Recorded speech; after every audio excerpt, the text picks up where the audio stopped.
रामनगर गांव में मंजय और संजय दो व्यक्ति रहते थे। दोनों पड़ोसी थे। वे दोनों माली का काम किया करते थे। उनके खेतों में फूल हमेशा लहलहाते रहते थे। मंजय अपने फूलों को ज़रूरत से ज़्यादा ध्यान देता था। वह अपने खेत में संजय से ज़्यादा पैदावारी करने के चक्कर में रासायनिक खादों का अंधाधुंध प्रयोग करता था। इसके अलावा वह पौधों पर तरह तरह के दवाएं भी डालता रहता था। वह पौधों को अपने अनुसार बढ़ने नहीं देता था। उसे वह काटता छांटता रहता था। वह अपने खेतों को कभी सूखने नहीं देता था। वह खेतों में निराई गुड़ाई के अलावा और कई आधुनिक तकनीकों से पौधों का देखभाल करता था।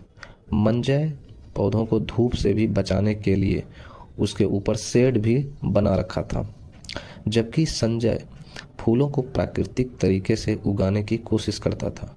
वह अपने खेत में जैविक खाद का प्रयोग करता था।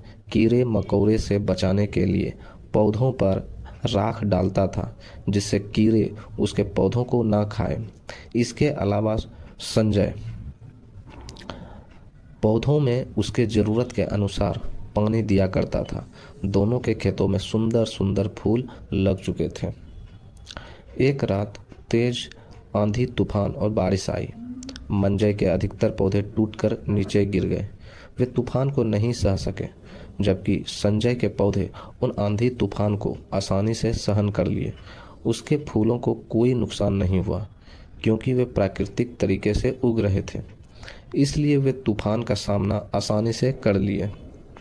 दोनों अपने अपने फूलों को तोड़कर बाजार में बेचने के लिए गए। मंजय और संजय दोनों पास में बैठकर फूल बेच रहे थे। संजय के फूल में से अत्यधिक खुशबू आ रही थी, जिसके कारण लोग उसके फूलों को खरीदना ज़्यादा पसंद कर रहे थे, जबकि मंजय के फूल बड़े ज़रूर थे, लेकिन उसके फूलों में खुशबू नहीं थी। इसलिए लोग उसके फूलों को नहीं खरीद रहे थे। कुछ ही घंटों में संजय अपने सारे फूलों को बेचकर घर वापस चला आया, जबकि मंजय शाम तक भी अपने फूलों को नहीं बेच सका। वह शाम को फूलों के साथ वापस घर आया तो देखा संजय अपने बेटे को कुछ समझा रहा था। मंजय भी अपने बेटे पर अधिक ध्यान देता था। मंजय और संजय दोनों के बेटों की उम्र समान थी। वे दोनों अपने शरीर बनाने में लगे थे। मंजय का बेटा प्रतिदिन जिम जाता और अपने शरीर को स्ट्रॉन्ग बनाने के लिए तरह तरह की दवाइयाँ और पाउडर खाता था, जबकि संजय का लड़का सुबह सुबह खुले मैदान में दौड़ लगाता, उसी मैदान में कसरत भी कर लेता था।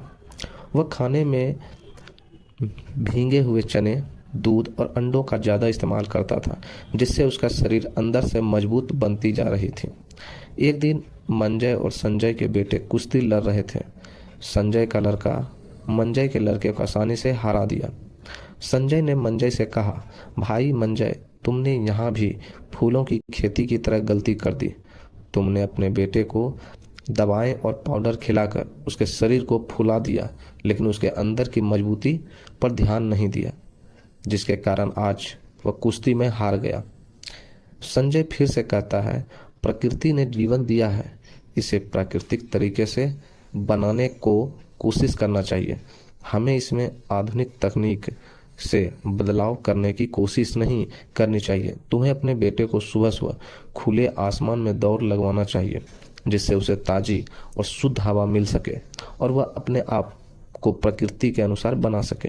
ठीक इसी प्रकार अगर आप अपने फूलों को भी बराबर धूप और हवा लगने दिया होता तो वे पौधे आंधी तूफान का सामना आसानी से कर सकते थे, जिससे आपके पौधों को नुकसान नहीं होता, जिससे उसके अंदर तूफान से लड़ने की क्षमता विकसित हो जाती। इसके साथ साथ आपने अपने पौधों में अत्यधिक रासायनिक खादों का उपयोग किया, जिससे उसके अंदर प्राकृतिक खुशबू नहीं आ सकी, जिसके कारण तुम्हारा फूल बाजार में नहीं बिक रहा था।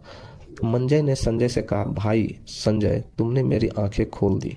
मैं जल्दी और ज़्यादा के चक्कर में यह सब करता था, लेकिन अब मुझे विश्वास हो गया कि किसी भी चीज़ को अपने अनुसार बढ़ने से उसके अंदर परिपक्वता आ जाती है। उस दिन से मंजय अपनी सोच और नज़रिया बदल दिया। वह अब संजय के बताए अनुसार काम करता था। इससे जो नैतिक सीख मिलती है वो ये है, ज़्यादा और जल्दी के चक्कर में हम जो रास्ता अपनाते हैं उससे हमें नुकसान ही होता है। हर चीज़ समय के अनुसार मिलती है,